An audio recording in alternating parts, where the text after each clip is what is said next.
Good morning. I'd like to welcome everyone to the December 2nd, 10 o'clock Board of Supervisors meeting. Today we have Reverend Brad Hales from the Reformation Lutheran Church with us to offer an invocation. I would ask everyone who is willing and able to please stand and remain standing for the Pledge of Allegiance. Pastor Hales. Thanks, Dave. Let's go ahead and pray. Father in heaven, I thank you and praise you so much on this day. First of all, Lord, I thank you for the rain. We need it for our land, Lord God, so we're grateful for that. I'm grateful for this meeting, Lord God. Just anoint the Board of Supervisors of this county. Give them direction and just guidance on what is best for this area and all who live here. Lord, today, I am also very grateful for the service of Board Member Gigino, Lord God, Durr, and all the years for Brad Rosenberger. I'm grateful for their service and all that they have done for Culpeper County. I pray all these things in the name of Jesus Christ of Nazareth. Amen. Thank you. I call the meeting to order and ask Reverend Supervisor Rosenberger to lead us in the Pledge of Allegiance. Pledge allegiance to the flag of the United States of America and to the republic for which it stands, one nation, under God, indivisible, with liberty and justice for all.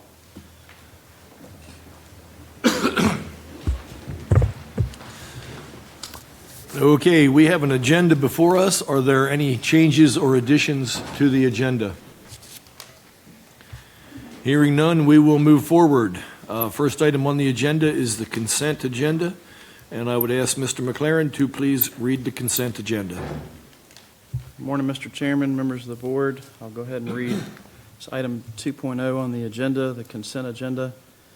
Starting with letter A, the board will consider approval of the November 5th, 2025 AM and PM meeting minutes. Item B, the board will ratify the Culpeper Minutemen Week proclamation which occurred during the month of October or earlier this year.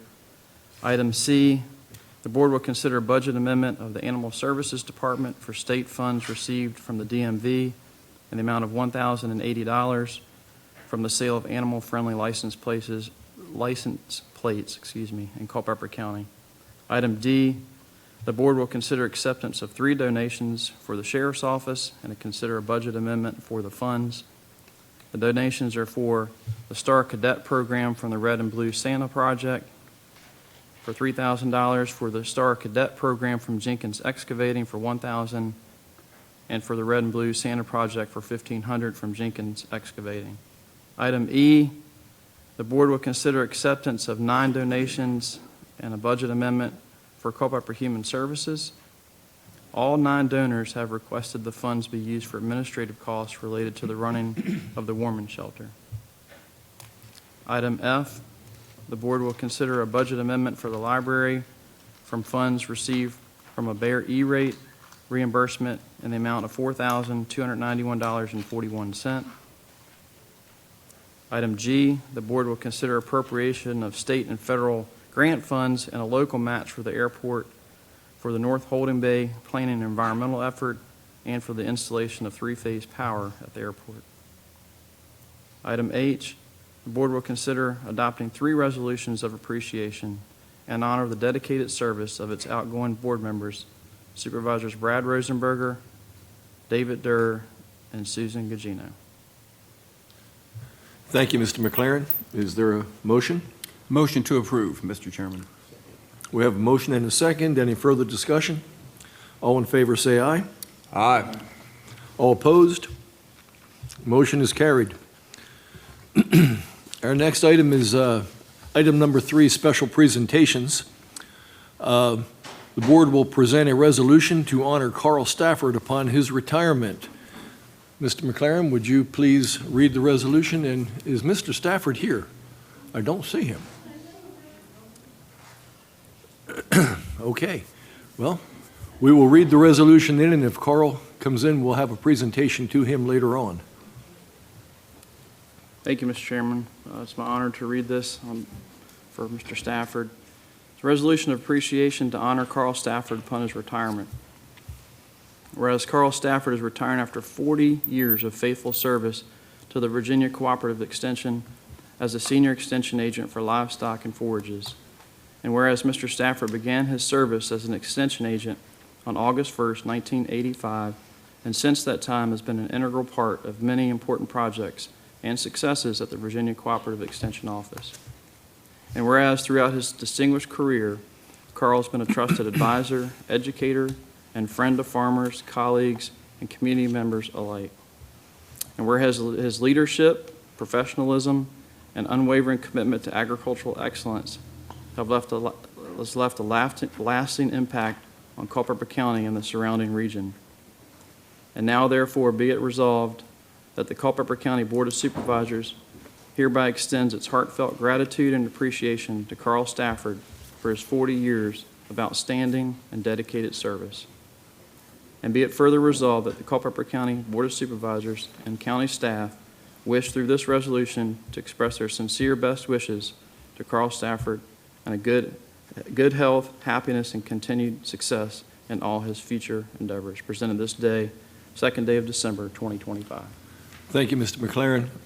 Mr. Stafford isn't here, but I would like to say that as general manager of Culpeper Farmers Co-op, I had the opportunity to work with Carl often in his capacity as extension agent. He worked very hard for agriculture in Culpeper. He was dedicated to the farmers and our rural lifestyle. And one of his other legacies, I believe, is the Carver Center. Carl was someone who was a visionary in putting that together and worked very hard to make that happen. So I'd like to thank him for that, and hopefully he will arrive here later on today and we will make a presentation. Our next presentation is to Sarah Berry. Sarah is our Director of Social Services for the county. Sarah, please come forward.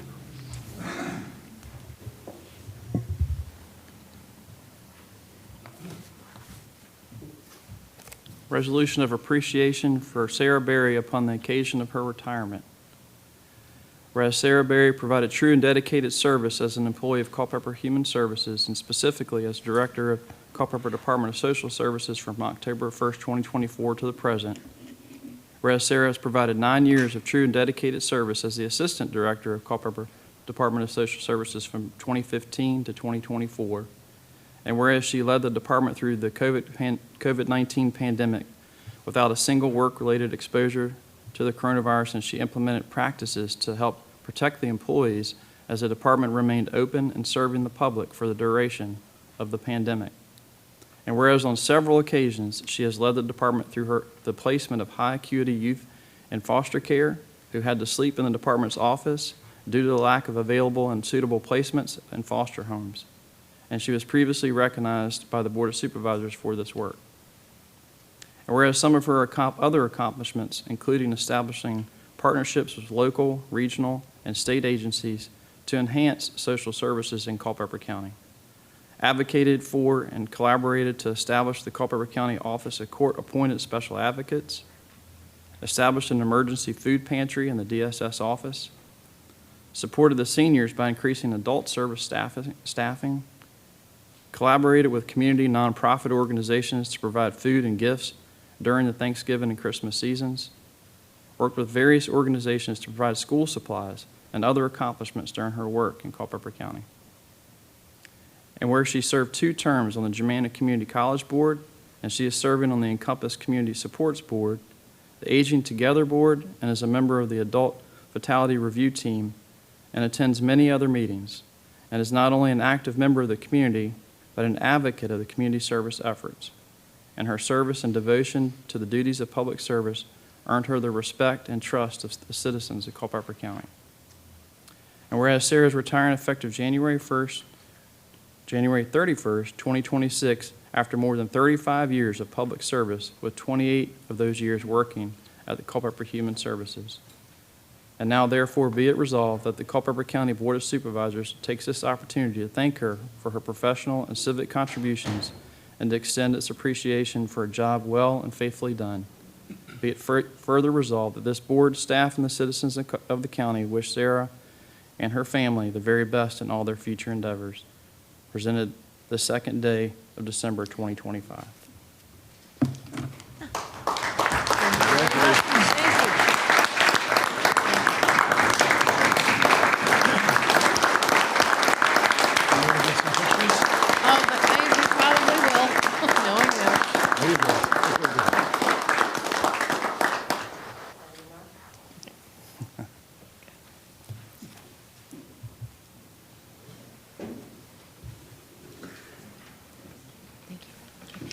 Thank you all so very, very much. I will say it has been a true honor being here in Culpeper. I have enjoyed every minute of it through all the ups and downs and everything. It's been a great place to work. I just want to thank everyone again for being here and for all my family and friends that have come today to support me, and just thank you all so very, very much for everything. Thank you.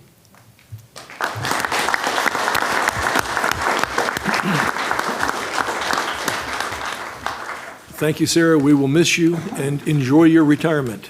Oh, I will. Like I said, I've got a lot of little people here that keep me busy. Thank you so much. We're going to move on now to item 4 on the agenda, general county business. Roki Castro, who is a board member of the PATH Foundation, and Christy Conley, who is CEO of the PATH Foundation, will give us a presentation on what the foundation has been up to. Hello? You're on. All right, great. Thank you all so much for having me here this morning. Christy Connolly, the CEO with the PATH Foundation. And I'd like to introduce a couple of my colleagues. Amy Petty, who is Vice President of Communications. Obviously, Roki Castro, who is on the board of the PATH Foundation. He is also an active member of the Investment Committee and the Executive Committee. And then Ray Knott, who is a former board member, former board chair, active member of the Investment Committee and the Building and Grounds Committee. So a lot of tenure service in the room. Would really love to spend a little bit of time telling you all about the PATH Foundation and our work. And I hope that this can be more conversational than just a rote presentation. So please stop me at any time if you have any questions that any of us can answer for you. First of all, just a little bit of the history of the PATH Foundation. We came to be 12 years ago when Fauquier Health sold to LifePoint Health, and that formed the foundation that is here today, serving Culpeper, Rappahannock, and Fauquier counties. We have distributed over $100 million in grants in our 3-county footprint in that 12-year time, and our assets today are close to $290 million. We have worked over the last several years to partner with UVA, Culpeper Medical Center, and Fauquier Health to do community health needs assessments every couple of years. And every time we come back to these same 4 priority areas that probably aren't new to you.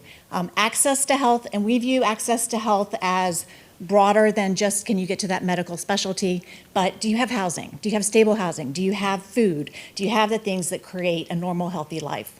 Childhood wellness, mental health, which is probably of no surprise, and senior services. Our 3-county footprint is aging faster than those in Virginia, so we really need to make sure we shore up those services. This is a very busy chart. I won't go through all of it with you, I promise. I just wanted to highlight a little bit about how we look at our programming. So this is a Venn diagram that shows that we really have squarely in the center of our work our 4 health priorities: access, seniors, children, and mental health. But then I wanted to talk just a little bit about some of the other programming that happens. First, let me address a couple of things that you may or may not know that we are doing in Culpeper County that fall under those health priorities. So Virginia College Advising Corps. Every high school in our 3-county footprint benefits from a college advisor. So yes, we have guidance counselors, but they often don't have time to sit down and talk about how to complete the FAFSA application with families. So those college advisors, they do that. So that is something that you have at Eastern View, you have at Culpeper County High School.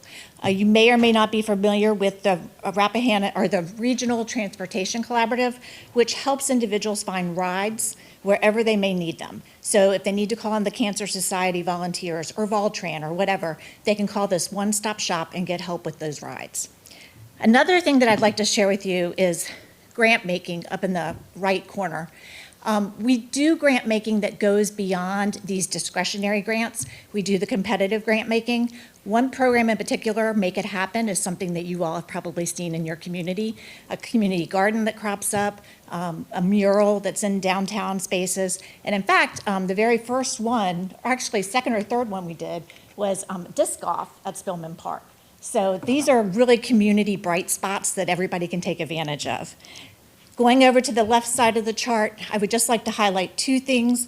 One, our intern program. Every summer, we hire about 20 college students, and we pay them, but we place them in nonprofit agencies. So you may see them working in nonprofit agencies around the area. They get some leadership development programs, they get good experience, they get pay, and they know that there's actually a nonprofit sector that is a career path for them. So, community engagement, and the materials distributed to you, there's some more information about Better Together and Let's Volunteer. This is a huge emphasis for us in this next year and the next several years.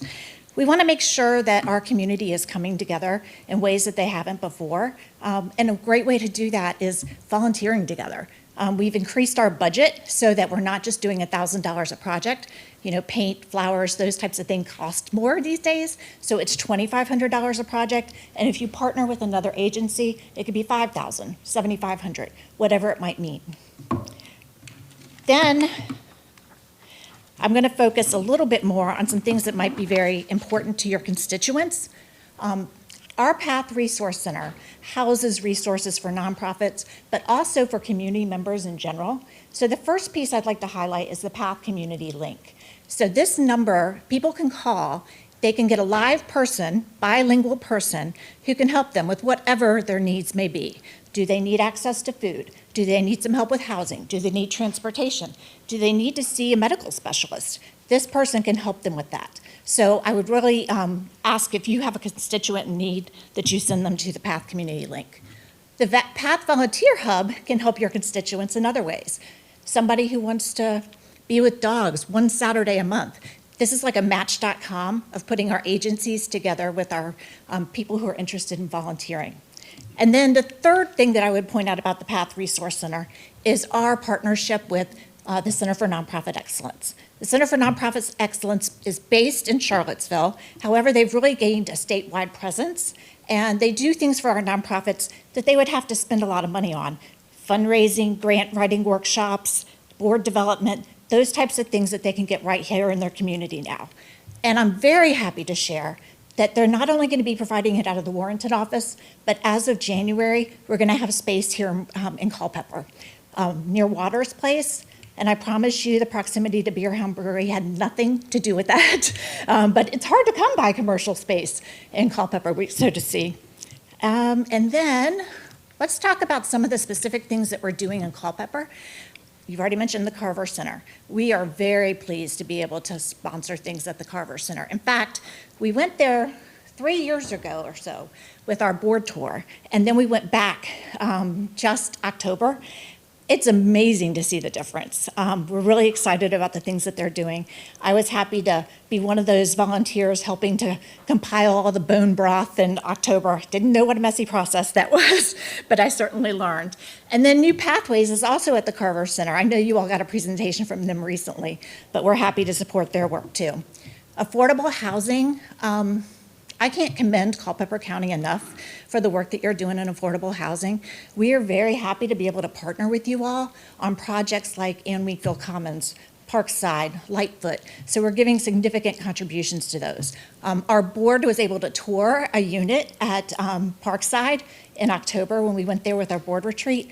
I will tell you that it was hard because there were only 2 units left. We had just gone to the ribbon cutting in September. So that's pretty amazing that it's working so well. I'll come back to the Free Clinic of Culpeper. Verdun Adventure Bound is one that we have sponsored. Generation Central Adult Day. You all should be commended for the intentionality of having young people with seniors and the programming that's happening there. We were so pleased to see them coloring and reading together. Our board was really thrilled. Playdate, I had a hard time getting my board members out of Playdate. They were in the sensory room for quite some time and in the recording studio, but it was really special to see that our dollars were really truly at work. Piedmont Regional Dental Clinic. We sponsor this, and also I want to share, we sponsor Piedmont Smiles. You all may or may not be familiar with that. One day, free dental care. We served 270 people this year at Liberty High School. The vast majority of people who were served this year and last year, Culpeper County residents. The Piedmont Warming Shelter, thank you guys for your $50,000 contribution. We have done $50,000 just recently too. That was just announced, I think, yesterday. We support CHAZ and all their work, SAFE, Culpeper County Public Schools, I already mentioned the college advising program, but also some after-school programs and so forth. And then I want to go back, oops, it only goes forward, go back to the Free Clinic of Culpeper and tell you that we are thrilled with the work that they are doing. And I'm very pleased to announce today that right before Thanksgiving, our board voted to provide a $1.5 million grant to the Free Clinic of Culpeper so that they can acquire their new location. So we're very pleased to share that with you. That's it. Questions? Thank you very much. Are there any questions? Yes. So Supervisor Underwood. where's the new location for the free clinic? I mean, I'm grateful for the 1.5, but I'd love to know where. Yeah. So it's, it is going to be on South Main Street. It is a current building, currently now it has a lot of vacancy, condominium location that it will be putting together in one facility. Okay, great, thank you. Other questions?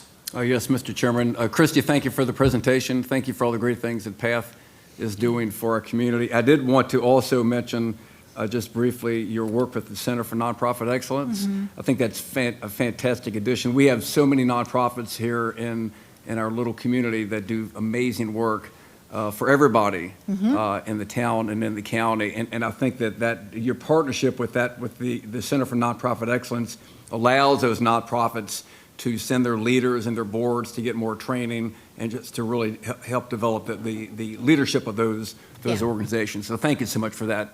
No, That- absolutely. Along with everything, but I do work with a particular nonprofit here in town, and it's a big help to us and to everybody. That's wonderful. So thank Yeah, you. those services are usually cost prohibitive, or people have Right. to travel far to get them. Yep. So it's one way that we could build the capacity of our nonprofits. Yes, ma'am. Thank you very much. Any other questions? Thank you very much. We truly appreciate PATH's involvement in Culpeper. You touch the county in many ways that people never see, but it is so important. We're happy Thank to you do it. again. So, thank you. Our next item on general county business, Mr. Mark Nesbitt from the Virginia Department of Transportation will give us a quarterly update. Good morning. Good morning, Chairman Durr and other board members. Thanks for letting me be here today. Before I get started, my son interned with the PATH Foundation, 4 years ago, I believe. Summer worked with Aging Together, so he had a good experience. Not much has changed since my last update. I believe I was here in October. We've continued to focus on maintenance activities, preparing roads for resurfacing, and finishing up our mowing and responding to work orders and other items. We recently completed some repairs on our Hoffman Lane. Some of you may have been aware of that. There was some base failures or some subgrade failures that we had to repair, so we performed a major repair and resurfaced, and we'll keep our eye on it over the winter months, and hopefully what we did will take care of the problem. We have finalized all our preparations for the winter snow season. We were forecasted for some weather last night or this morning, and fortunately, I believe we kind of came out of it to the good with some rain, cold rain. But anyway, we're ready for snow season when it comes. For our rural rustic program, we completed construction on Glen Ella Road, which was part of our rural rustic secondary 6-year plan program this year. Except for hard surfacing, we'll catch it in the spring. We'll let it sit over the winter months, and then we'll hard surface it in the spring. And then we'll start, next year we'll begin on part 1 of Hazel River Road, which is next up on the list for our rural rustic program. And I believe we're pretty much complete with all the revenue sharing rural rustic projects, and the funding, let the costs sort of settle out, and should be some unexpended funds that you can reallocate sometime in the coming year. Certainly stay in communication on that. Our pavement program is complete for the year. We completed over 54 lane miles of plant mix was placed. Our 2026 paving program has been submitted and includes almost 44 lane miles of secondary routes and over 19 lane miles of primary routes. So, and I'll have more information on that after the first of the year.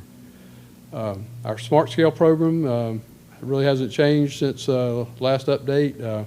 Route 3 and McDevitt Drive roundabout is pretty close to completion. In fact, the completion date is this Friday.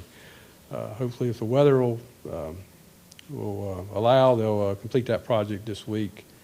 And but the other projects in the counties that the county has been funded are continuing development. Route 3 and 669 RCUT scheduled to go to advertisement September of 27. There are several projects in the area of the town of Culpeper and the county, roundabout at 229 and 621, roundabout at 3 and 522, and Route 15 Business. There's a roundabout, sidewalk projects on Orange Road and Old Brandy Road, roundabouts at the intersection of Ira Hoffman Lane and Business 1529, and a roundabout at Ira Hoffman Lane and 229. Those 5 projects will be bundled together in one design build project and advertised in the summer of 26, which is next summer. So you'll see some movement on those sooner than later. Smart Scale Round 7 is just kicking off. We are looking to meet with the town and county to develop some projects. There's already been some discussion. We've got 2 pipeline studies underway. One is on this corridor, Route 29 corridor south of town, and the other is on Ira Hoffman Lane. And there's a number of projects on both of those corridors that we can discuss and choose from. And I think you've got some information that in your agenda later today about those 2 studies.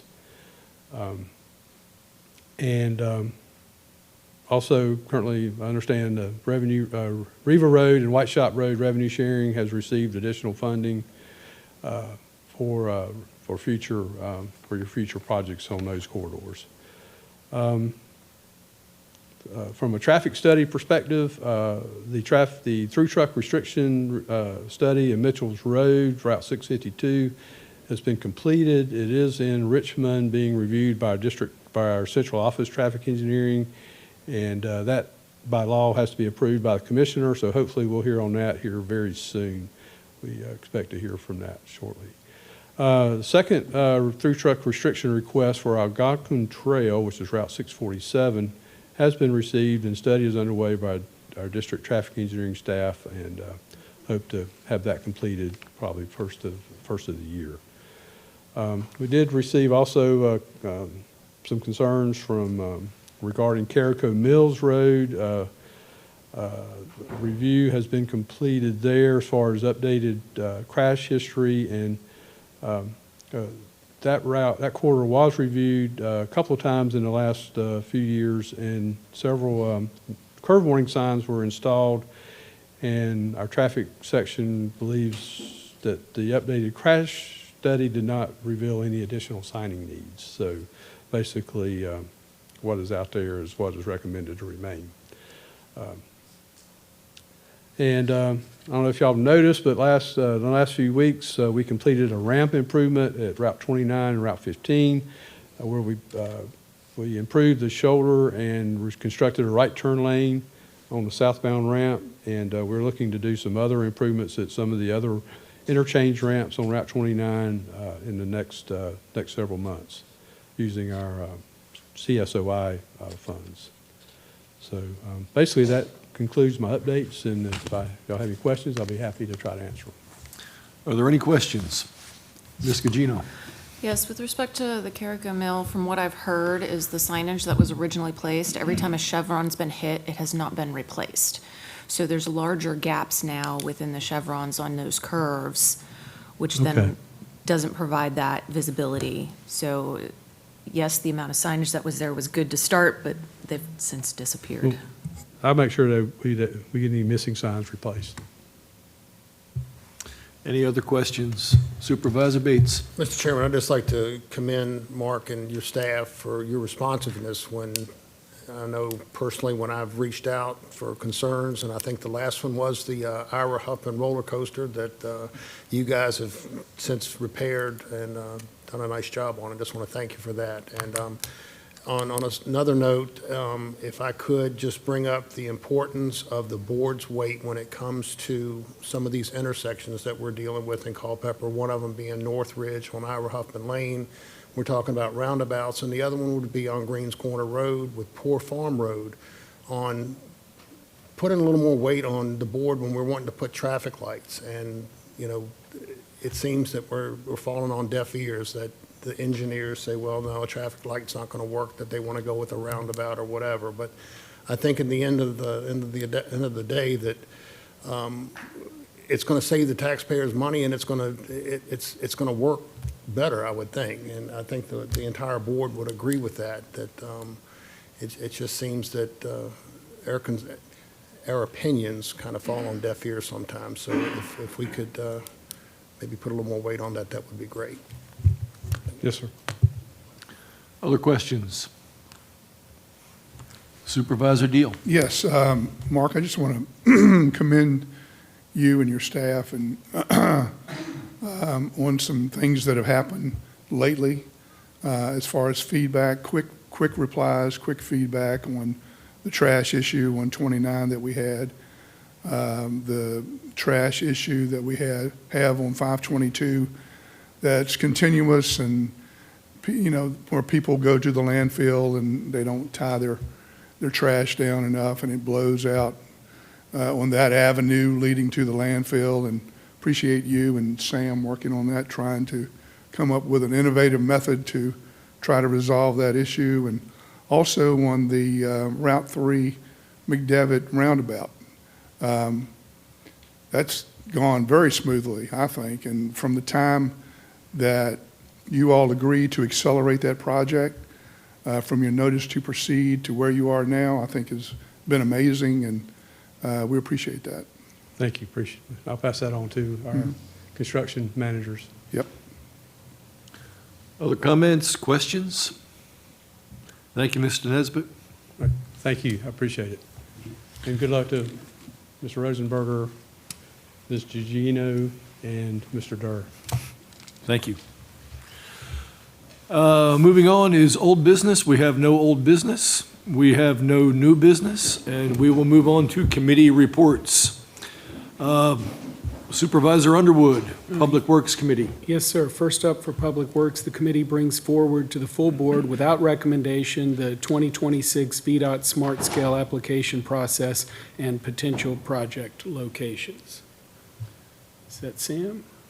Sam, would you like to? Yes, Mr. Chairman, I can fill in the gaps here, and we have no old business or no new business, but we got some significant committee items here to discuss. And the first one, being out of Public Works here, is regarding the upcoming Smart Scale application cycle. Mr. Nesbitt alluded to that. That's here. Pre-applications will be due in March of 26. Full applications due of August of 26. So that may seem several months away, but the process for planning has been underway. Mr. Nesbitt also alluded to two pipeline studies that are ongoing now for the county, one for US 29 between the Madison County line and the 299 interchange here right south of town. And then also a pipeline study for Route 694, which is Ira Hoffman Lane, just outside of town limits. Staff is recommending that the board consider those project location areas, projects to be developed out of those pipeline studies. Specifically, referring back to US 29 would be the intersection of Riva Road 633 and 29, and then White Shop Road 603 and 29, and then potentially a couple projects as well for application submittal on Ira Hoffman Lane. When you look at those two pipeline studies that are ongoing, they continually are significant, issues. And just a reminder, the Smart Scale process, it's every 2 years we get to apply We get to apply as a locality up to 4 projects. We can submit 5 in the pre-application cycle. The Regional Commission can also submit a project on behalf of localities as well. We have been halfway successful over the years with the 6 rounds of Smart Scale. Some of our projects have not been funded, some of them have. The latest being the Route 3 669 intersection improvement, and then the Route 229 694 roundabout that Mr. Nesbitt alluded to. Staff is recommending or to follow VDOT's recommendations for the intersection of Reeville Road and White Shop Road. Both of those projects would be potentially some type of R-cut configuration. R-cuts are being steadily used on US 29 now to eliminate safety or conflicts of movement inside intersections. They are, at least in my personal opinion, probably short-term fixes, but they're important safety fixes for a road that is continuing to see a lot of background traffic. Some of it stays in Culpeper, many of it just goes through Culpeper, but those side streets are hard to access because of it. Our Hoffman's a whole different nature. There we have a combination potentially of projects of R-cuts, roundabouts, and significant pedestrian improvements. Pedestrian improvements are really a primary focus, and what I would suggest that the board consider is for staff or to direct staff to work with VDOT to develop 4 project applications for this coming Smart Scale, 1 being at Reeville Road and 29, 1 being at White Shop Road and 29, and then 2 potential projects on the Ira Hoffman corridor. That would be staff's recommendation at this time, but we're open to further consideration. Knowing that VDOT is wanting to know those project locations pretty much now, that's why it's on the agenda this morning, and I appreciate Supervisor Underwood having it on the Public Works Committee last month for consideration, because we do need to let VDOT so they can start working to help staff prepare those applications. Thank you, Mr. McLaren. Is there questions or discussion? Yes, Mr. Chairman. So, Sam, the 2 potential projects on Ira Hoffman, they have yet to be decided.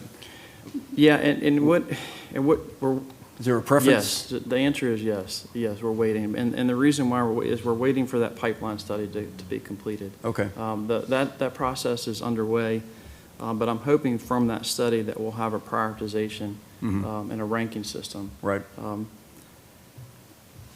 Supervisor Lee, what I would hope this morning is to get at least an initial direction from the board on those project areas. Knowing that once that pipeline study is done and we actually have specifics on concepts Right. for projects, that we would probably go back to the Public Works Committee prior to submitting Right. any applications, for specifics. Because right now those specifics are not known. Supervisor Bates alluded to a potential roundabout Northridge. That is a potential concept, and that is a project that will rank fairly high on the Ira Hoffman corridor as a priority. So, Okay. Yep, thank you. Supervisor Bates. Mr. Chairman, to go back and revisit the roundabout on Ira Huffman, I think that the 2 slots on Ira Huffman are definitely needed, but I hope that not only will VDOT look at what's going on now, but we need to also understand that there's a lot of property behind Northridge that is by right zoning, and that problem on Ira Huffman is not going to get any better. The owner of that property today could say that we're going to sell that off and develop it, and I think, rough estimate, that's another 1,200 to 1,500 houses that could be in that area. So I strongly support the Ira Huffman study along with the Reba and White Shop for the 4. Other questions, comments? Supervisor Underwood. First, more discussion on Ira Hoffman would be great. I support the roundabout where they're talking about relative to Northridge. Certainly having that as one, and then whatever feedback. I know Supervisor Gugino mentioned perhaps an elevated crosswalk relative to Northridge, because not only existing homes, but what Mr. Bates was talking about in terms of the future homes, having a solution for pedestrian and or just access for students to be able to get to school safely would be extremely important. In terms of the Riva and White Shop roads, at the committee for White Shop, there was a lot of support, and other members, please correct me or add more, but there was a lot of support for an acceleration lane. There, going up 29, up that hill. There was not support that I'm aware of relative to closing that intersection. So the intersection works well relative to the vehicles crossing over. The challenge is going up the hill. So it would be much less expensive in theory to do the Excel lane and have that be the primary focus.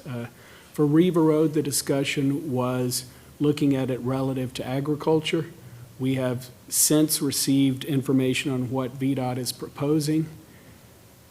It is, well,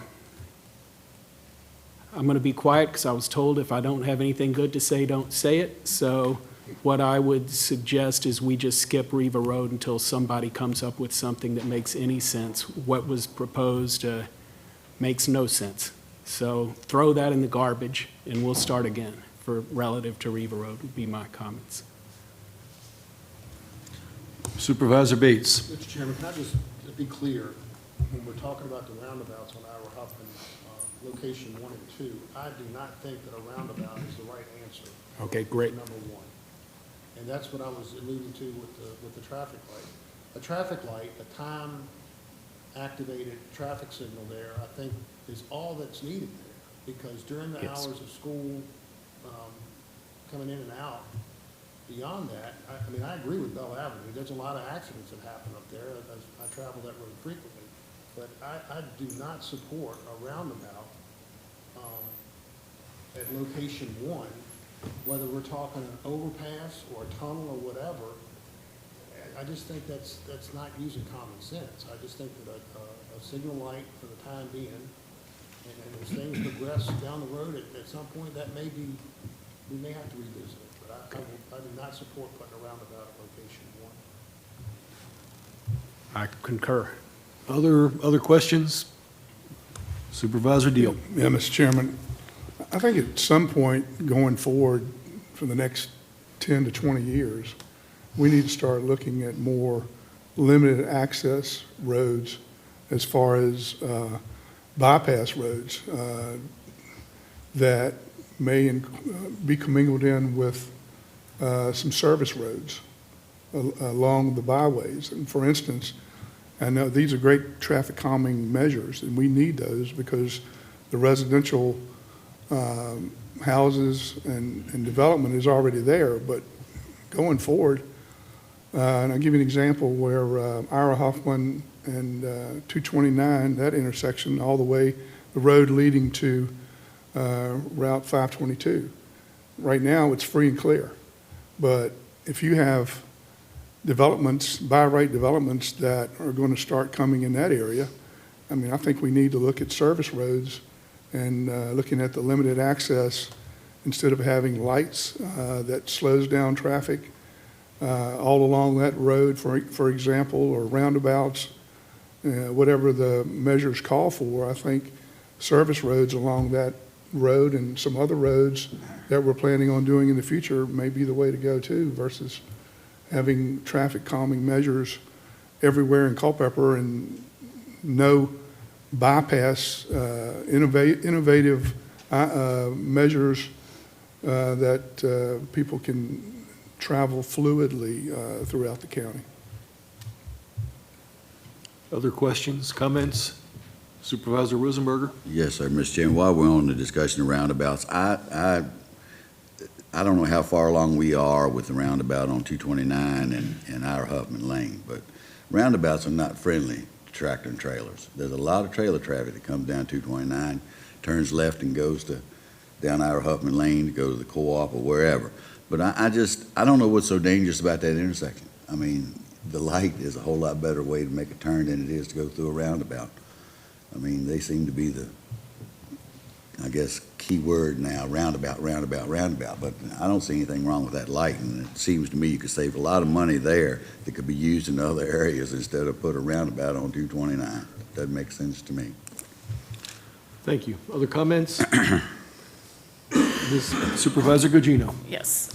I agree with the fact that Ira Hoffman probably needs to be split into multiple projects, looking at different specific areas.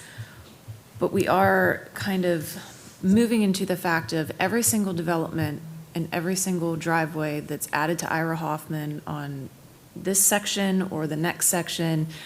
I mean, Supervisor Deal's point of service roads and stuff, a lot of that can't happen. We already have driveways there, the developments behind that then just make it that much worse when they get dumped out onto these bypasses. I mean, that would be something that we would have to look in our subdivision ordinance, our zoning ordinances with the residential zoning and all that kind of stuff. Like that would take a lot of effort on our part to get our code to dictate those type of requirements. I don't like the idea of all of these roundabouts. All I hear all day is, why are we building more roundabouts? What are these roundabouts? Why do we need roundabouts? I mean, the problem with lights is people don't pay attention. People aren't paying attention on any of our roads. A lot of this issues in Ira Hoffman is the fact that everybody goes 65 miles an hour in this stretch, which is absolutely absurd. So calming measures, slowing down the traffic, increased deputy presence to actually catch speeders, and there's just so many different things that need to be looked at, especially in this section, but also in a lot of these other areas with White Shop. I agree with the ACEL and DCEL lane expansion, but you got to be careful with all of the agriculture traffic when it talks to Riva Road, White Shop Road. I mean, you got trucks and big trailers. So VDOT likes to specifically target your commuter traffic and that kind of stuff because that's the biggest bang, but we need to be very careful with what we're doing in our area to the fact that we need to accommodate all our types of traffic. The tractor trailers, yeah. Them going, once that roundabout at McDevitt Drive opens up, wait until you see all the dump trucks go around it and how quickly we're going to have to repair that whole thing. So it's just, I feel like we're being very reactive instead of proactive, and I get that we have to kind of schedule these out and then we're not going to get to build them for another 4 years. But those are the struggles that I think any of these projects are going to have. Thank you. I would like to reach back to Supervisor Deal's comments on access roads. And I think we need to look beyond roads like the Ira Hoffman extension that goes out to 522. If you take Route 29, there's by right development that is about to happen on Route 29. And we need to be looking at access roads, service roads that get done before that development happens, that get put in place that keep 15 or 20 more driveway entrances pulling out onto a limited access 4-lane highway. That is being proactive, as Supervisor Gugino just said. We really need to be taking these things into consideration. And frankly, I believe we need to be looking at our ordinances to drive the cost of these projects somewhat to the developments that are causing them to be built. I think that's very important. And Mr. Bates, you had some more comments? I do have a comment that's going to tie into what you said and Supervisor Deal and Supervisor Gugino. We talk about service roads and we talk about, as Supervisor Underwood has brought up before, that these connector roads. When the outer loop was done, the Ira Huffman outer loop, that was supposed to have gone through Gibson Mill, gone right over to 29, John Coates Boulevard to 29. Well, when the new floodplain study came in, the floodplain, Supervisor Underwood, I believe, was the one that initiated this conversation, said that, well, it's going to cost too much now to go through that we need to move it down to Riva. Well, so here we are. Now we've done the straightening out of Riva, but I think that we need to go back and revisit taking Ira Huffman, the outer loop, over to 29, because that, in my opinion, that's probably going to lessen some of the traffic on 229, because if you're stuck in a 2-lane highway going all the way to 211 trying to get to 29, it would probably be quicker to go over to where the Ag Center is, get on 29 and a straight shot to Northern Virginia. There's a private individual in Brandy who had a lot of property that was going to be essentially condemned because of the new floodplain study. He paid to have a survey done on his own, and it was found that that property was not in a floodplain. So I think there's more alternatives that we can visit when it comes to Gibson Mill And it goes, and it ties in with Supervisor Deal to having these service roads to keep the traffic flowing out of the town limits, off of the 2-lane roads to get them on 229 in that route. So, you know, I don't like being behind the curve, and that's exactly where we are. I mean, but I think going back to that would be something we really need to revisit. Other Supervisor Underwood. I agree with Supervisor Bates. Let's, finding somewhere, and we've gone back and forth on where it would be, but the closer to 522 and the intersection with Ira Hoffman it could be, if you're going to head from 522 to 29, the better. Just for pure planning purposes. I mean, that's what would be indicated, and if we can look at the floodplain or find a way to make it cost-effective, that'd be great. So all for looking at that. I mean, I represent that area, and I get lots of comments that it'd be good to be able to get traffic through there and not be on Norman Road or Gibson Mill Road or Griffensburg Road. Finding somewhere else would be great.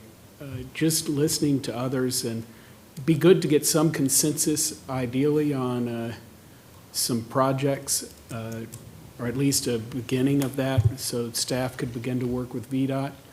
But from what I'm hearing, not roundabouts and not R cuts, so let's do the others. 90% limited access.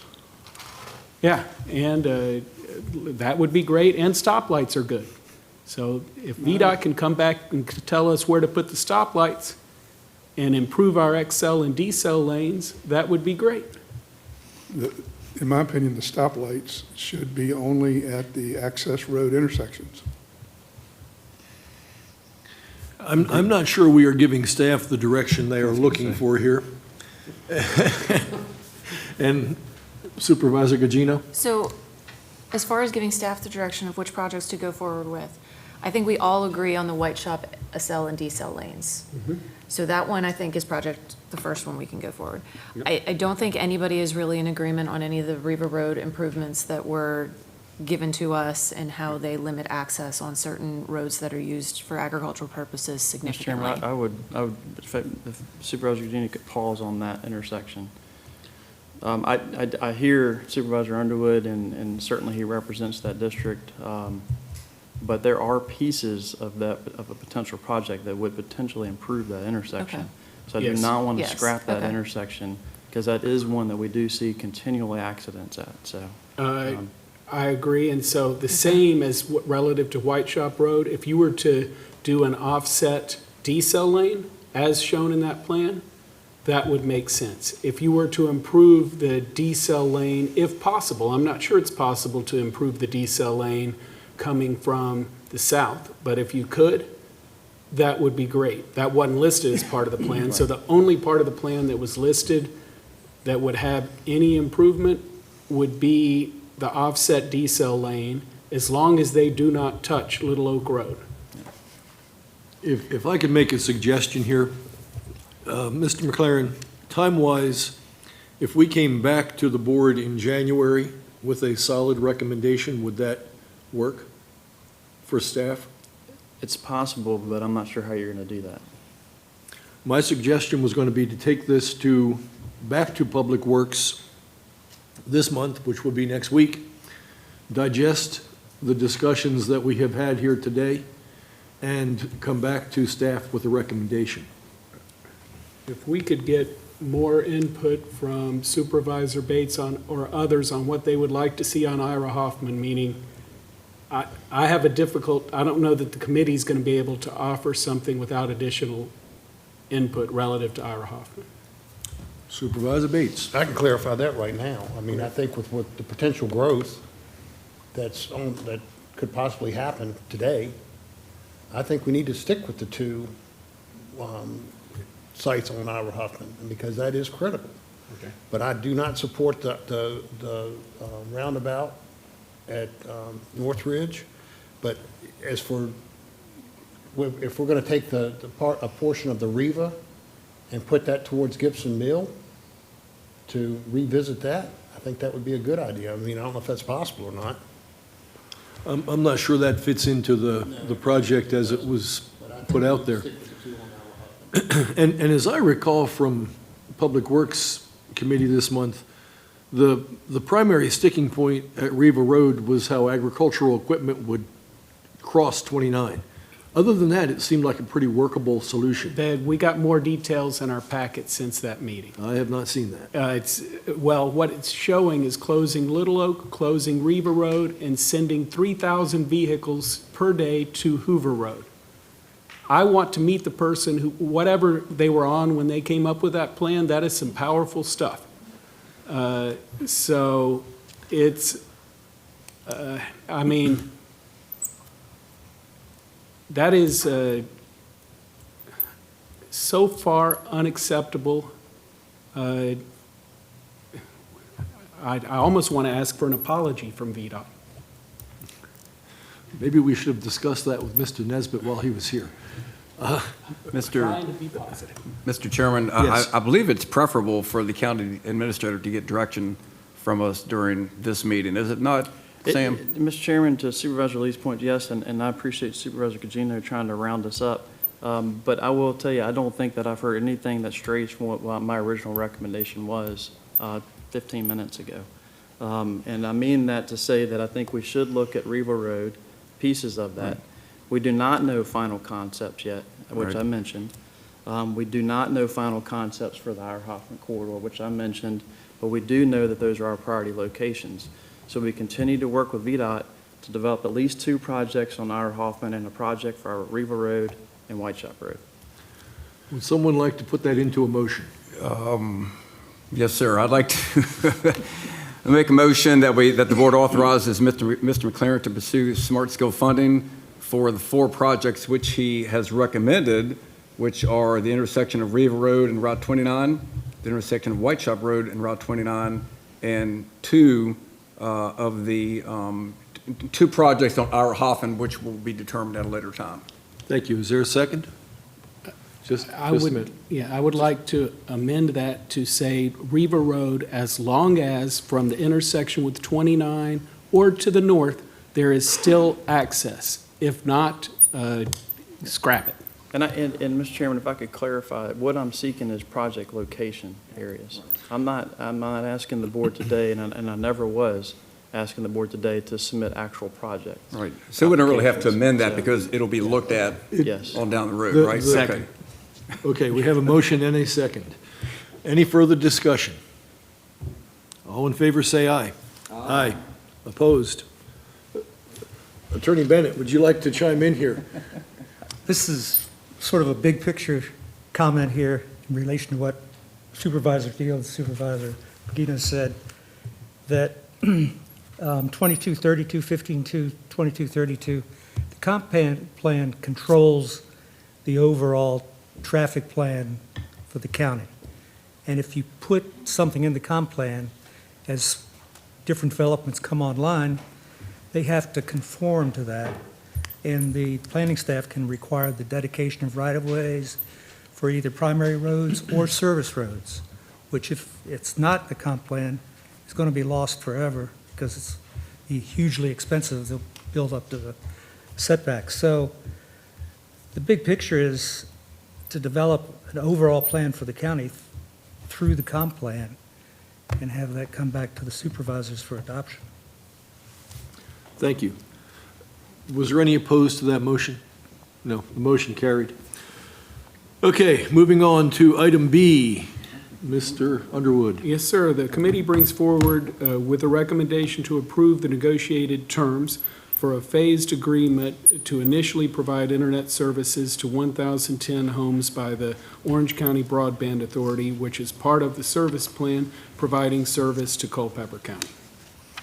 Thank you. Is there a second? Second. We have a motion and a second. I believe we have some representatives from broadband here with us today. Would you like to come forward? Sure. We have an updated presentation for you if you'd like to see it. Sure.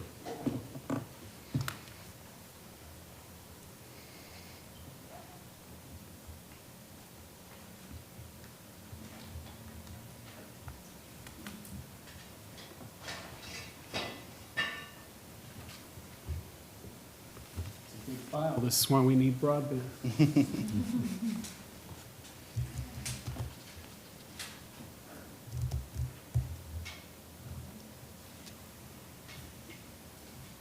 There it goes.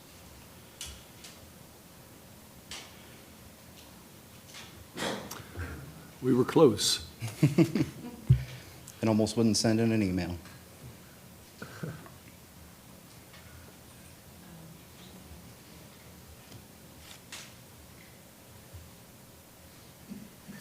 There we go. All right, good morning, everybody. I'm Joshua Crawford, Director of FiberLink. I'm here to bring you some updates on this project proposal and taking some feedback from the Public Works Committee, some kind of enhanced numbers and idea of what the entire county build-out would look like.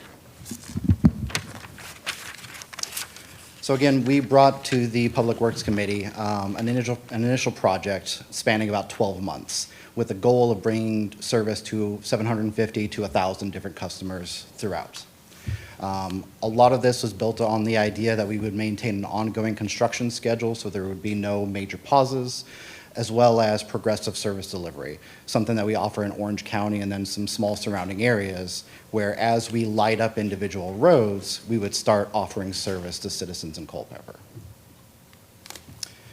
So our initial project area was enhanced by splitting the area into multiple segments based on where we would land a node site.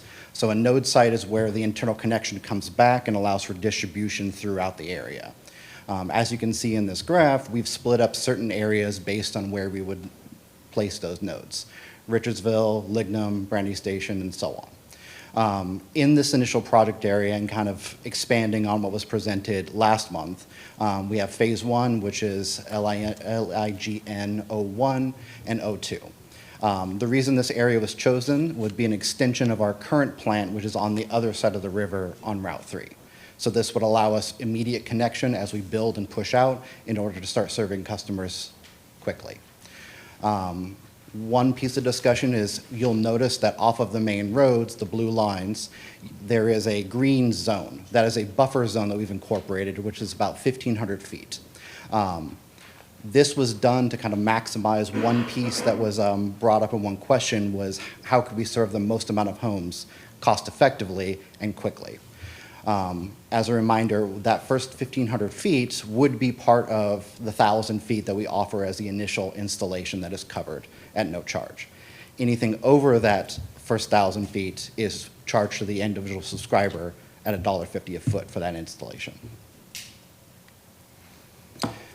So phase 1, as I mentioned, this particular portion would be establishing a site at, I believe there is a collection center there, leveraging hopefully county property in order to kind of distribute that service. Oops. This initial project would incorporate 27.4 miles of fiber along those blue lines there along major roads. The estimated total cost for this project is almost $2.2 million, and with that we would be able to serve 493 customers, or at least offer service to 493. Keeping in mind that these are within that buffer zone that I mentioned earlier. The second phase would then arc back towards Richardsville with 25.27 miles. This is estimated to cost about $2 million, and we're aiming for providing service at the volunteer fire station, kind of leveraging that community center to push that forward. This particular section in those two areas would serve about 454 customers. And of course, phase 3. So this would be at the tail end of that 12-month period, serving the BRAN 01 service area with about 52.79 miles. This particular area would cost about almost $4 million and be able to serve about 748 customers. So this brings us to surpassing that 1,000 that was initially presented.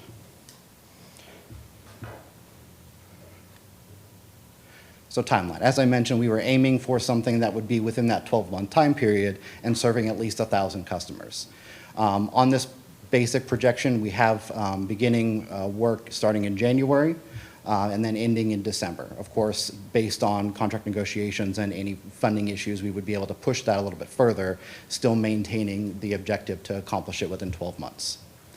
So as far as totals, what would we end up building in that 12 months. About 105 miles. We'd be able to serve or be passing at least almost 1,700 addresses. And we're looking at $4,820 per passing.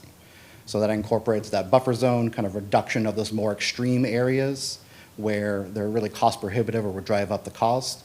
But in this particular case, it is an accomplishable project. So question again about funding sources. We have been in contact with our financial advisor through Orange County. So we're looking at different options in which to kind of facilitate this project. First and foremost is we have some BEAD area in Culpeper that we would be able to leverage. And of course, should there be any opportunities for VATI funding in the future, we would of course pursue that in partnership with Culpeper County. Revenue earmark. This is something I initially proposed to both my board and mentioned here, would be that we would take a portion of the Culpeper subscriber revenue and allocate that to furthering the projects. So that is something kind of the reinvestment of what would be our revenue back into the area. And then, of course, revenue bonds. One of our projects that we did in Orange, Lake of the Woods, was performed using a revenue bond. So we have used that. As a broadband authority, we do have the ability to try and issue those.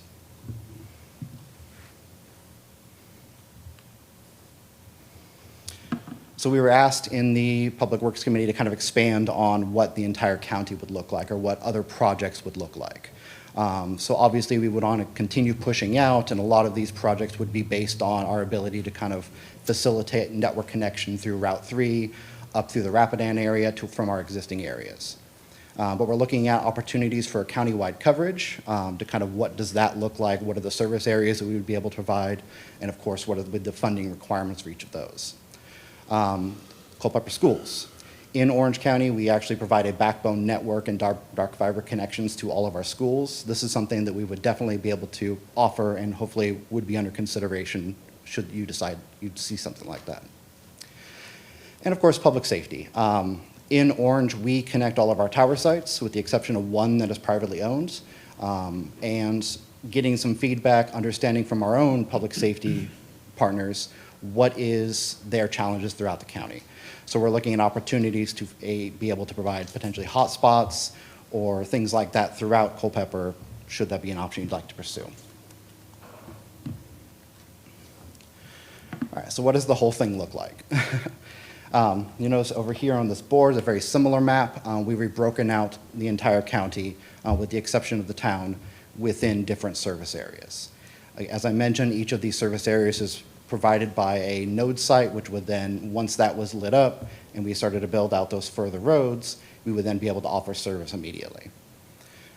Each of these areas is broken down, offering the underground mileage, because I know that was a particular concern. We wanted to look for resiliency and be able to, stand up a network that was going to last.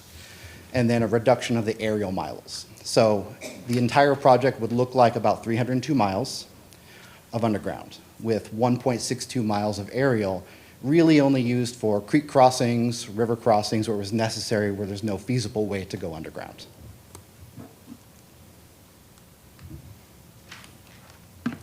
So what would that look like? What would that coverage cost, and what is our priority areas?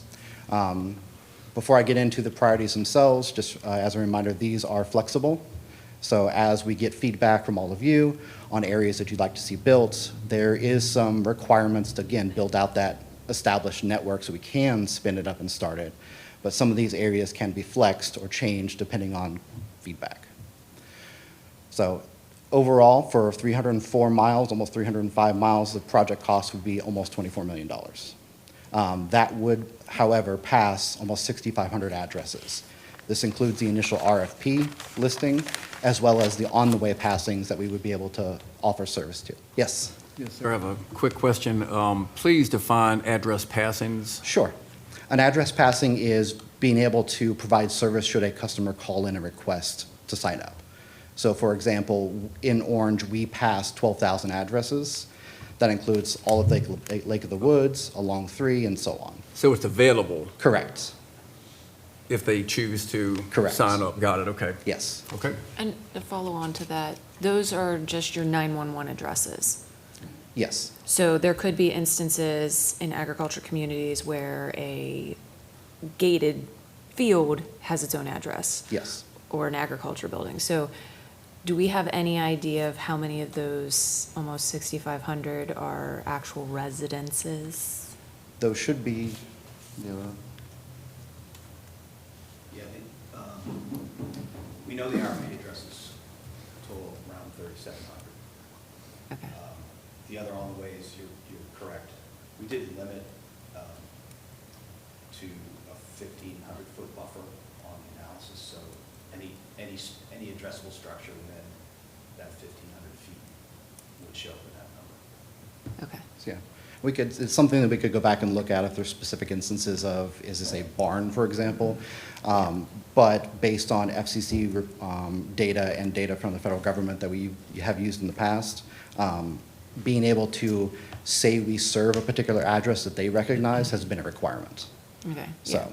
Because I know myself, I have one residence, but I have 4 911 addresses. Gotcha. Yes, I'm sure there's very similar situations in Orange, but if the FCC says, do you provide service, that really drives the VATI and both the BEAD addressing. We've identified a few in Orange that are, this is a hunting shack in the middle of nowhere. So it's not really feasible to serve something that no one's going to get service to. I will say, however, we do have instances where individuals with larger properties often opt for more than one service. So they will service their barn, they will service their house, potentially a rental on the same property. So it can vary.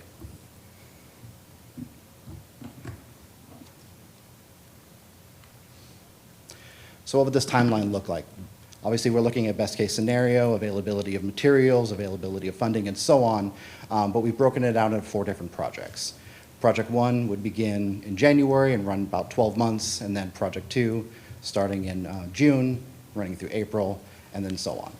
In totality, we're looking at going from January 26th through December of 27, so about 2 years, as long as funding and materials and availability happen, to push this project forward and actually provide some actual delivery of service. So again, those totals are about 305 miles, about 6,500 addresses, depending on a few, give or take, and about $3,600 per address. Based on the, let me go back one slide. Based on the priorities, obviously, certain areas with more rock, certain areas with longer distances and less addresses drive up the cost per address that you can see down there, right side, bottom. So priority 1, we're looking at about $4,800 per address, priority 2, $3,200, and so on.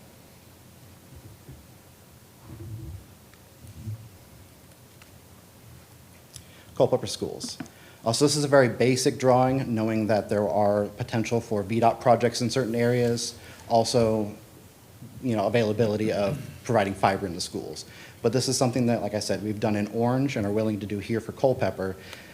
This is obviously not a final drawing. This is subject to change because some of these pathing may not make sense. But if we were to stand up a particular ring in order to provide both internet service and internal networking to the schools, what could that potentially look like?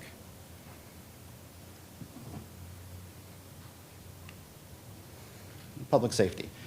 This is one particular picture that shows one of our tower sites.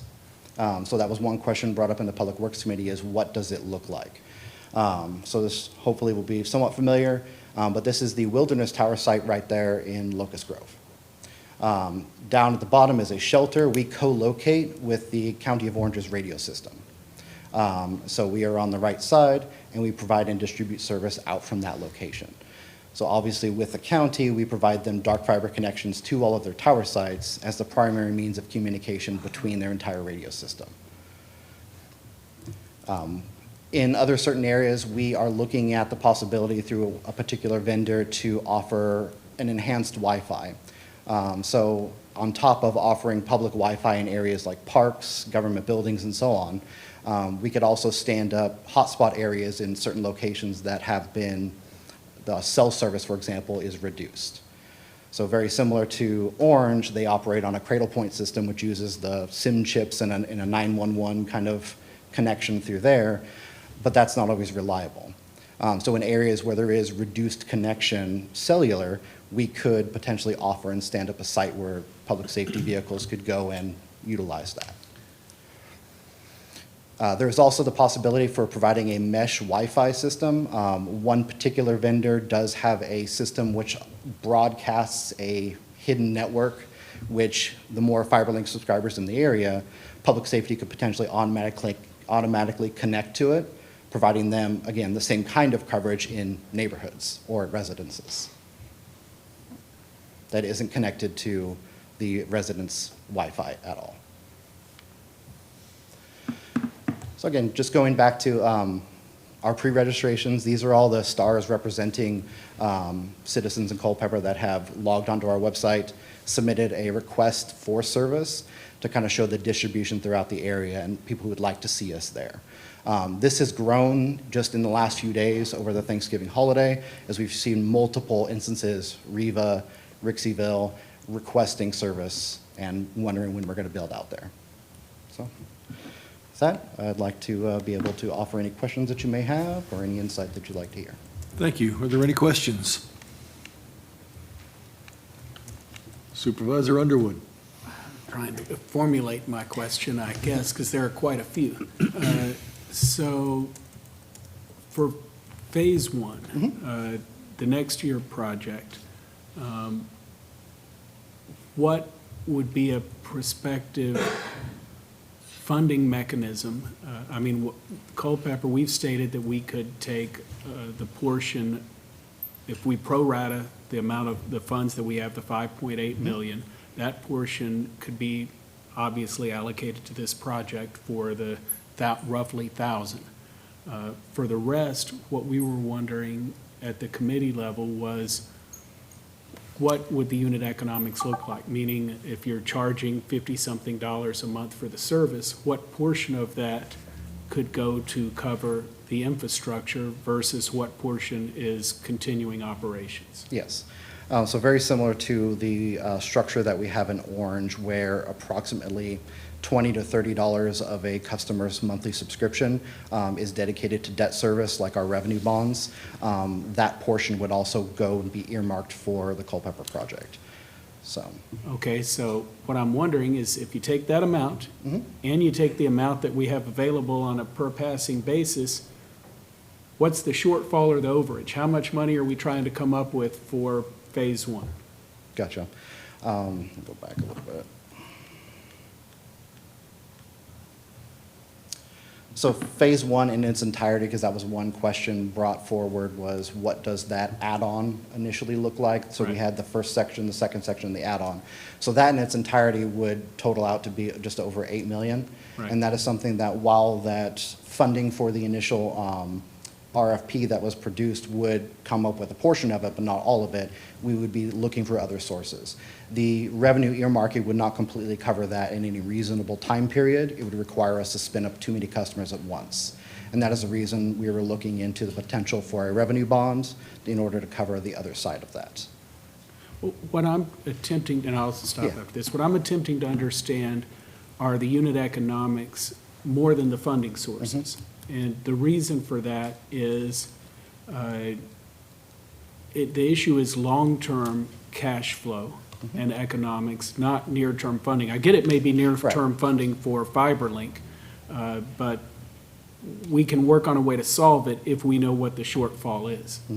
So just a breakdown of, okay, if it's $30 a month per passing, and it's whatever, 1,700 passings, you can do $30 times 1,700, which would be 51,000, I guess, and do that times 12.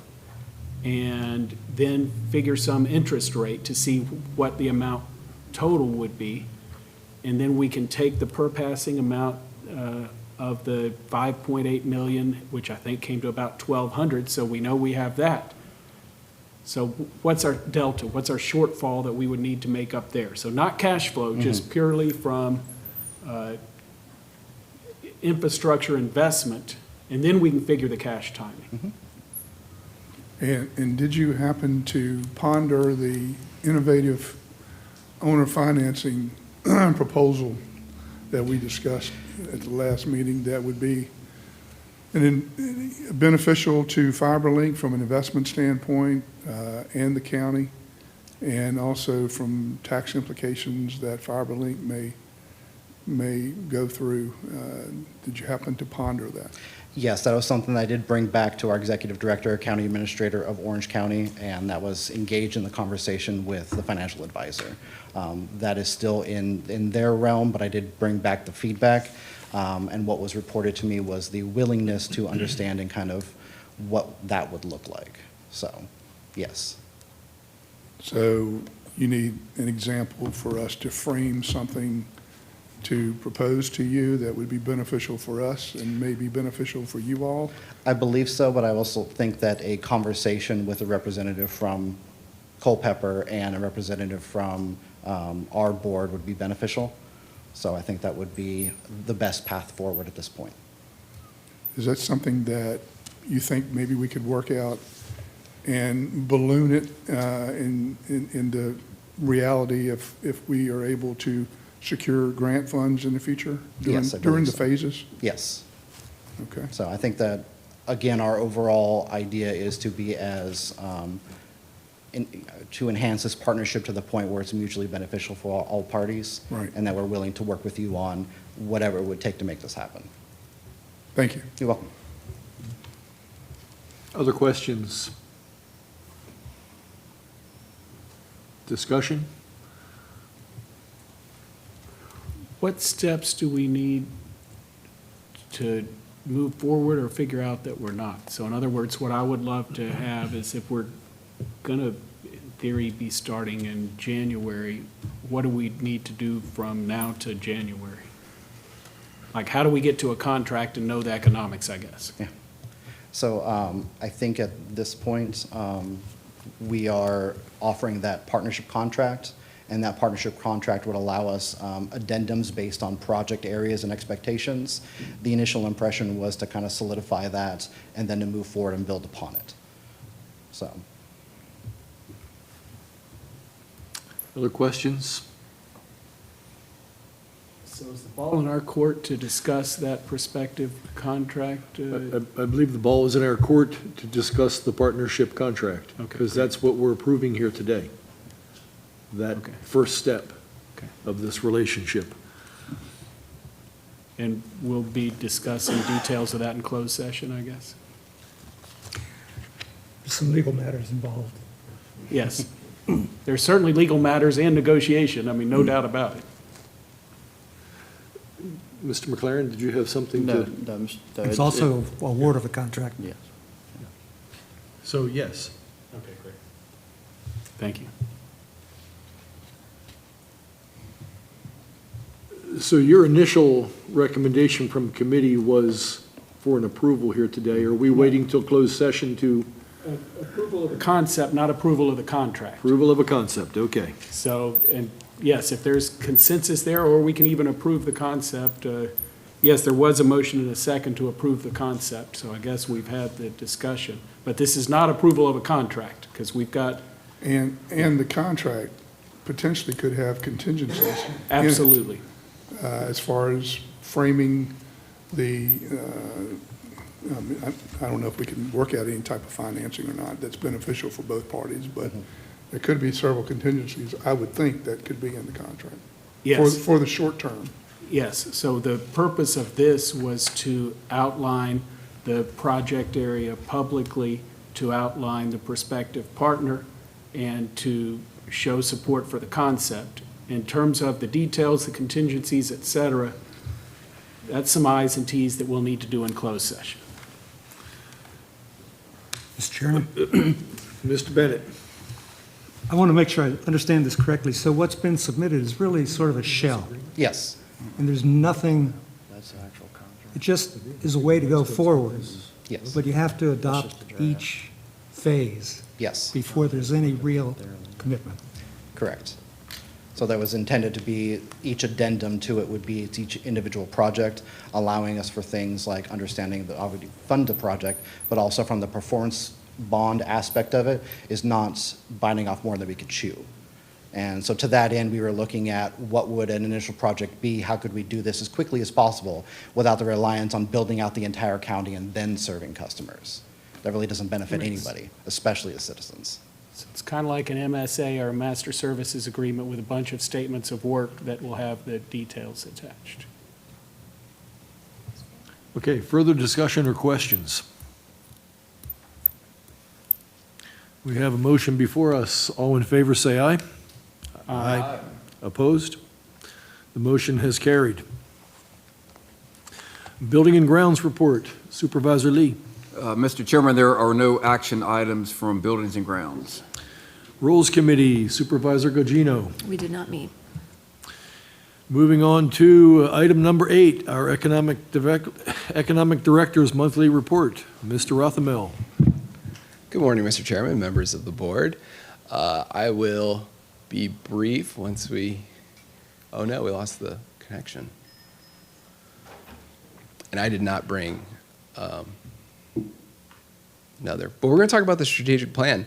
I'll start off by saying that we are wrapping up this past strategic plan, which was 3 years, 24 through 20, or 23 through 25. See, I need the presentation. 23 through 25. That's wrapping up this year. Overall, I think our strategic plan was successful. The current one is, though, very task-oriented. That's one thing that we're going to try to get out of. It's also separated into the 3 stages that the department works in, the 3 kind of brands that we work in, which is Choose Culpeper, I think, maybe later. Oh, it went off. So we have the 3 things that we work in, the Choose Culpeper, which is our business attraction, Be a Culpeper Local, which is our small business, and then the third one being Choose Culpeper Farms, which is our ag.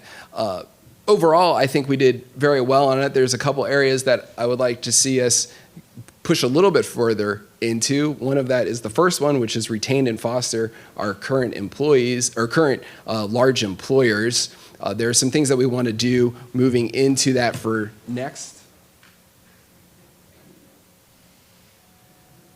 our next calendar year, which we will see through work in Culpeper. We're going to be expanding work in Culpeper, definitely next fiscal year, but potentially with some savings of this fiscal year, able to do that.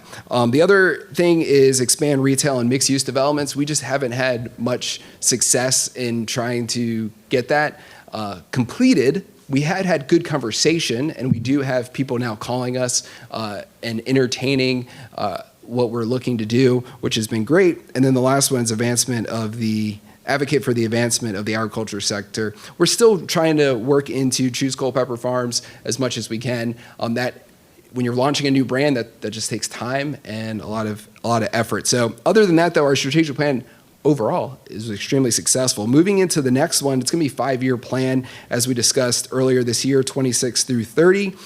We've added tremendously over these past 3 years. We're almost done infrastructure building. We will be doing that work in Culpeper expansion. The most important thing, though, about this next plan is it shows where we put importance, where we put what we think our economic future should look like and what we want to see accomplished. So it's very important that we don't have it separated as we did last time into 3 separate areas, but they're all woven together, because these programs are not separate programs. They happen at the same time, and they often happen because of each other. Remember, the idea is we get new money into the funnel into Culpeper County from our large employers that are selling outside of the county, typically outside of the state, even sometimes the nation. Bring that money into Culpeper, and then once that money gets in Culpeper, we continuously see that funnel go through the funnel and stick with our small businesses and our ag businesses. So there's 3 main ideas that I'm working on. These are not the final names, but I want to give you kind of the idea of where we're headed. One is we need to increase the number of working opportunities in Culpeper. That would be jobs. That would also be that people can just work in Culpeper, make a living in Culpeper, whether they're starting a business, whether they're expanding their ag operation, or whether they're going to the local business and getting a job. The second thing we need to do is align our economy, the workforce, and our training offerings. Sometimes we do a great job with our training offerings, but maybe we're not seeing that percolate through the entire economy, so we need to switch that. Sometimes our economy needs different training opportunities, and sometimes our workforce isn't the perfect match for the jobs that we have available in the county. So those are all three things that we need to work better at. We're starting to see that with new pathways as a perfect example where they're adding additive manufacturing. That's something that we can take advantage of as we try to attract new companies to the county. And then finally is the economic infrastructure that supports the entire economy, making sure that our workforce is supported, make sure that our businesses are supported, and then our entrepreneurs. So the plan moving forward, December 2025, we'll be finalizing the goals, the strategies, and the objectives. Over January and February, we'll workshop the plan. That'll be included with the Board of Supervisors. And then the plan is February, March, depending on how long the workshop goes. Workshop period will present to the Board of Supervisors. And then just a note, fall 2029, we restart it all over again. So that's what I had for y'all. There were not any pretty pictures, so we didn't miss much there. It was just a lot of words. Thank you. Are there any questions? Thank you, Brian. Thank y'all. We're having some technical difficulties bringing board docs back up. We maybe are going to get there. But we're going to move forward. Our next item is our county administrator's report. Mr. McLaren. Thank you, Mr. Chairman. Yeah, we did lose our Wi-Fi connection there. It's back now. Only thing I wanted to share is to make sure that, I guess, at least 4 of you to get really ready because the budget is coming, and it's here, fast and furious. I've attached the budget calendar to board docs. We also have a budget call going out this week to our departments for their operational budgets, as well as the capital improvements program call for capital projects.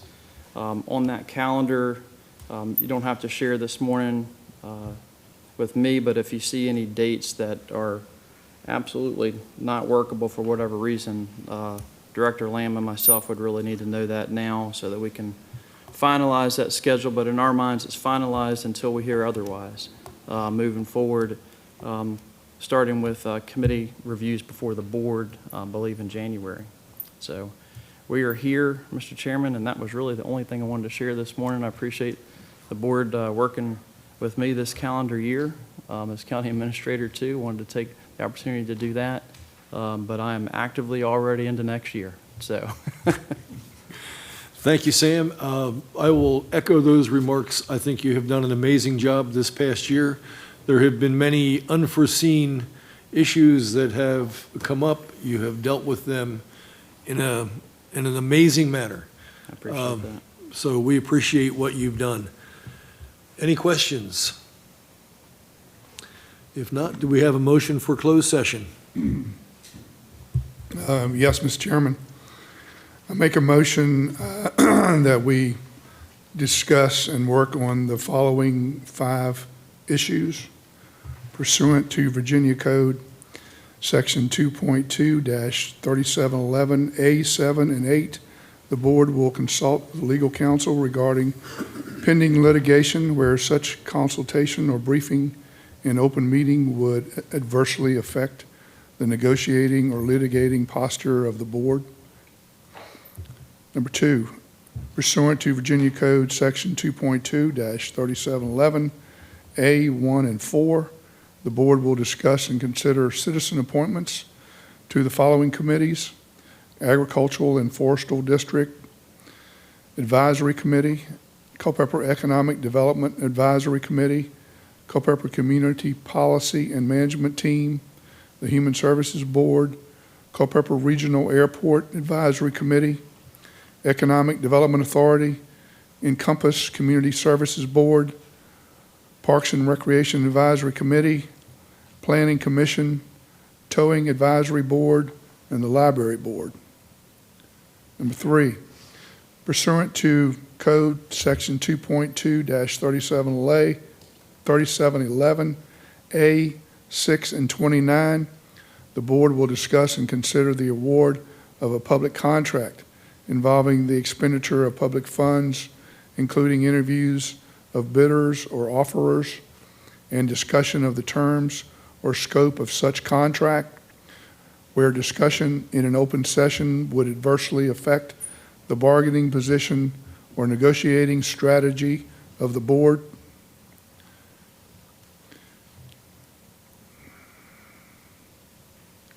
Number 4, pursuant to Virginia Code 2.2-3711A1, the board will discuss and consider potential candidates for employment to the position of county attorney. And number 5, pursuant to Code 2.2-3711A8, the board will consult with legal counsel employed or retained by a public body, namely the interim county attorney, regarding specific legal matters requiring the provision of legal advice by such counsel, namely a possible condemnation or real property purchase for a road project. We have a motion and a second. All those in favor, say aye. Aye. Opposed? We are in closed session.